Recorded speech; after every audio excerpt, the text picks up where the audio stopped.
আসসালামু আলাইকুম। বাংলা রান্নাঘরে আপনাদের স্বাগতম। আজ আমি আপনাদের চিংড়ি মাছের মালাইকারি রান্না করে দেখাবো। তাহলে সঙ্গে থেকে দেখতে থাকুন। আর আমার ভিডিওটি ভালো লাগলে লাইক, কমেন্ট, শেয়ার এবং সাবস্ক্রাইব করবেন। সেই সাথে পরবর্তী ভিডিও পেতে বেল আইকনটি অন করে রাখবেন।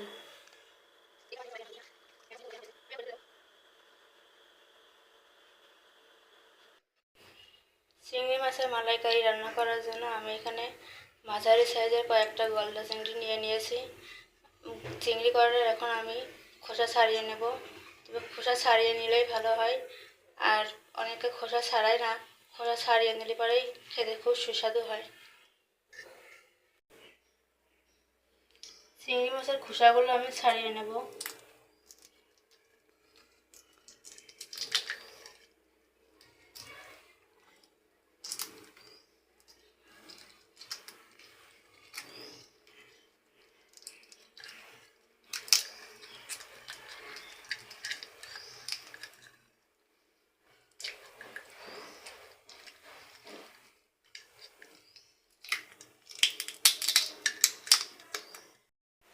চিংড়ি মাছগুলোর খোসা ছাড়ানো হয়ে গেলে এবার আমি পরিষ্কার করে ধুয়ে নেব।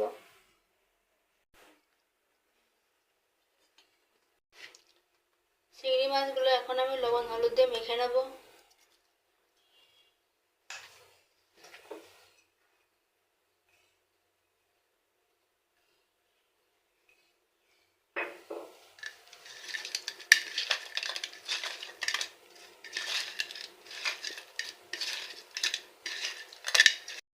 চুলায় আমি কড়াই বসিয়ে নিয়েছি, কড়াই গরম হয়ে গেছে। এবার আমি তেল দিয়ে দেবো।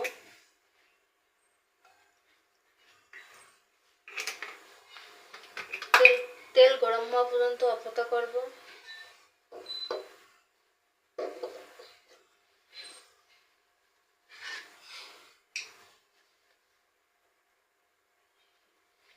তেল গরম হয়ে গেছে, আমি এক এক করে চিংড়ি মাছগুলো দিয়ে দেবো।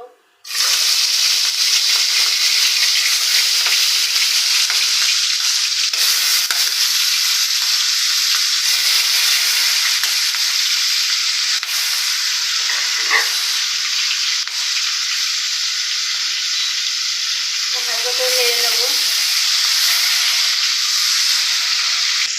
মাছগুলো আমি হালকা করে ভেজে নেব। মাছগুলো আমার ভাজা হয়ে গেছে, এবার আমি তুলে নেব।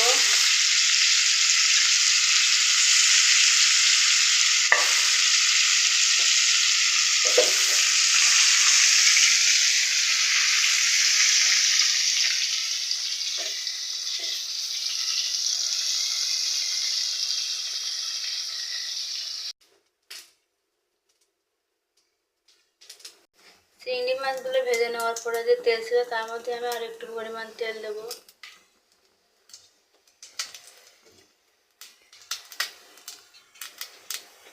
পেঁয়াজ কুচি দিয়ে দেবো।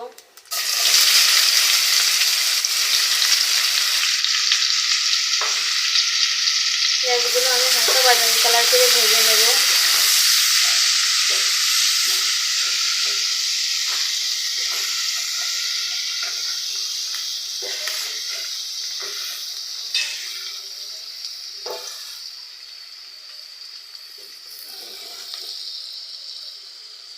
আর আমি এখানে মশলা নিয়ে নিয়েছি, কাঁচামরিচ বাটা, পেঁয়াজ বাটা, আদা রসুন বাটা, এলাচ, দারুচিনি আর জিরা বাটা, ধনিয়ার গুঁড়ো, লাল মরিচের গুঁড়ো, হলুদের গুঁড়ো।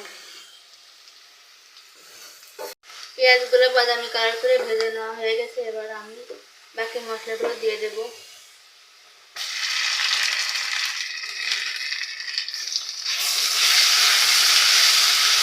মশলাগুলো দিয়ে আমি ভালো করে নেড়ে চেড়ে নেব।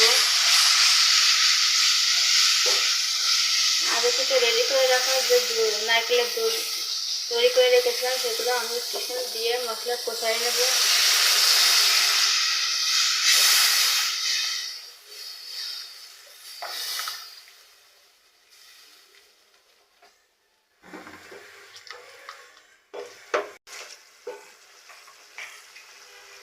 পরিমাণ পরিমাণ মতো লবণ দিয়ে দেবো।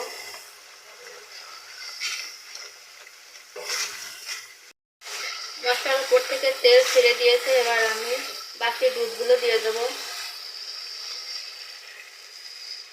আমি চিংড়ি মাছের মালাইকারিটা শুধু নারকেলের দুধ দিয়ে রান্না করব, এখানে আমি কোনো পানি ব্যবহার করব না।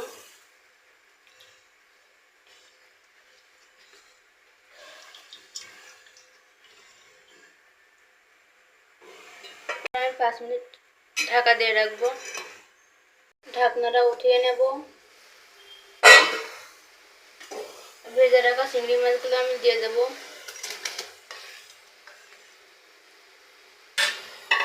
দিয়ে একটু নাড়ে ছেড়ে নেবো।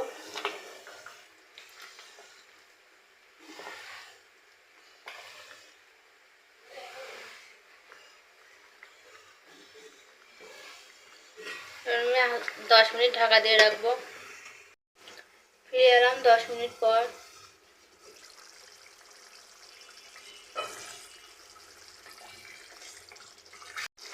দেখে নেবো আমার চিংড়ি মাছের মালাইকারি রান্না হয়ে গেছে কিনা। হ্যাঁ, আমার চিংড়ি মাছের মালাইকারি রান্না হয়ে গেছে। এবার আমি কিছুক্ষণ পরে পরিবেশন করে দেখাবো। আর আমি যেভাবে চিংড়ি মাছের মালাইকারি রান্না করেছি, আপনারা ওইভাবে রান্না করে খেয়ে দেখবেন, তাহলে খুব সুস্বাদু লাগবে। আর আমার ভিডিওটি ভালো লাগলে লাইক, কমেন্ট, শেয়ার এবং সাবস্ক্রাইব করবেন। সেই সাথে পরবর্তী ভিডিও পেতে বেল আইকনটি অন করে রাখবেন। আমি এখন পরিবেশন করে দেখাবো।